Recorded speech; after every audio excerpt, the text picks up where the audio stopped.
como você vê essa relação da China crescendo no poder e o mundo agora tendo que entender que a China é um player muito potente e ele tem vários problemas, né? Que é uma ditadura e tal. Eu acho que a gente ainda não percebeu que esse mundo já chegou, né? O Brasil tem a China como principal parceiro comercial há mais de 10 anos. A China hoje tem mais soldados em missões de paz da ONU do que todas as outras potências do Conselho de Segurança. Sério? Então, Caralho. assim, tem um engajamento. Agora, com a chegada de 5G, a China tem uma vantagem tecnológica enorme e ela vai poder pautar a agenda e definir os standards técnicos para carros autônomos, drones, que são super importantes no Brasil para a agricultura, né, para aumentar a produtividade. Então, só que a gente acompanha de perto o que acontece nos Estados Unidos, mas quem aqui sabe exatamente, né, qual é a dinâmica interna na política chinesa? Só você, pô. Não, na verdade... Nós ainda não temos um grande número de sinólogos, por exemplo, né? A gente precisa de pessoas que falem bem chinês, que tenham vivido na China.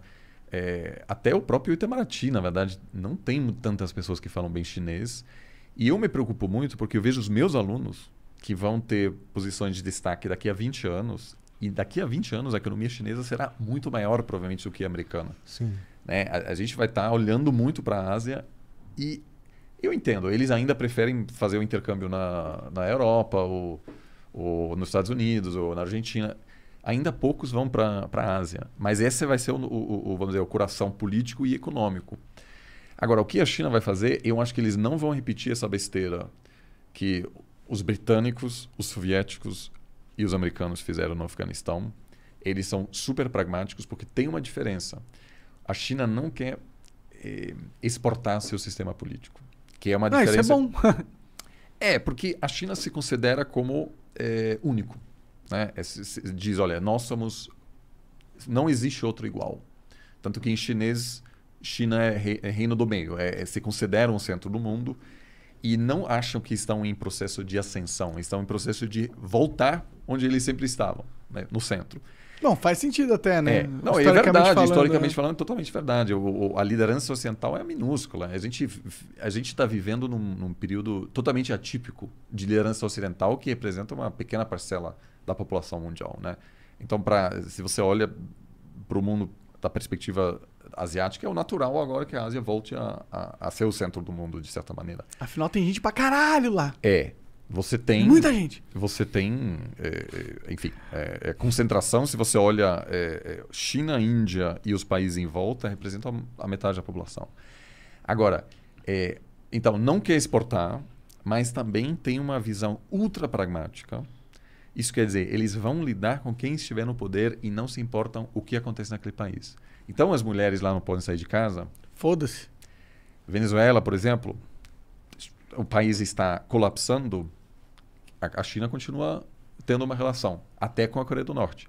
Então, por um lado, sim, alguns diriam que isso produz menos instabilidade, porque os Estados Unidos estava bastante engajado nos assuntos internos de muitos países. Mas em alguns casos também ajudou de fato, como no Afeganistão. A China não vai fazer isso, mas ela pode acabar sendo, vamos dizer, pode haver assuntos que são interessantes para a China e ela acaba se envolvendo como a União Soviética. A União Soviética não queria ocupar o Afeganistão. Eles foram lá porque tinha um presidente comunista.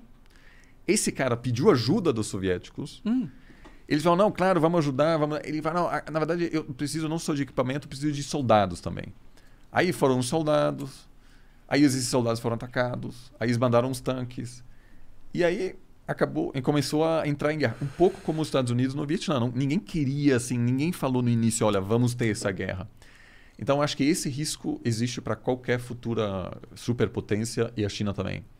Porque se você tem, sei lá, um grande investimento chinês na África, aí um presidente africano diz, vamos nacionalizar, vamos tirar. A China vai falar, opa! Entendeu? Não. Então, assim, essa dinâmica, ela independe do sistema político. Mas os chineses estudam muito cautelosamente a história. Eles sabem muito bem que o Afeganistão é um tema complicado para qualquer superpotência. E eu acho que eles têm tantos problemas internos ainda. É um país em desenvolvimento. A gente será pela primeira vez em muito tempo a economia global será liderada por um país pobre, né? É algo diferente, porque os Estados Unidos não apenas era a maior economia do mundo, era um país muito rico também.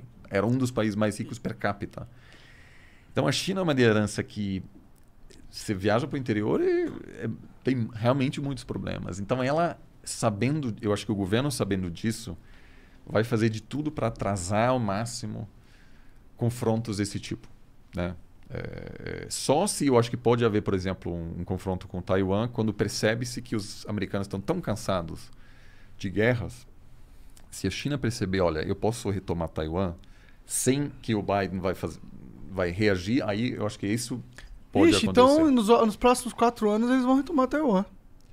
O cenário que gera mais preocupação é ou a China reagir ao declínio americano e aí os Estados Unidos... Porque será que a opinião pública americana apoia um confronto entre os Estados Unidos e... Provavelmente não.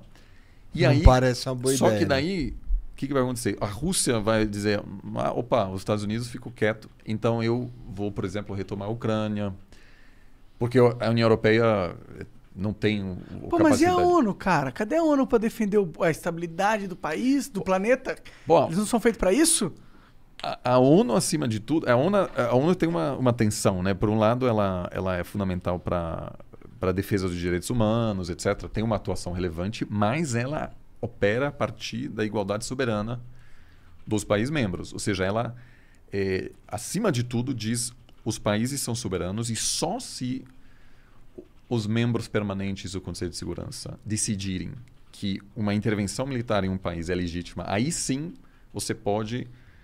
violar a soberania de um país dentro do direito nacional. Mas isso só se a China, a Rússia, o Reino Unido, a França e os Estados Unidos estiverem de acordo. É muito raro.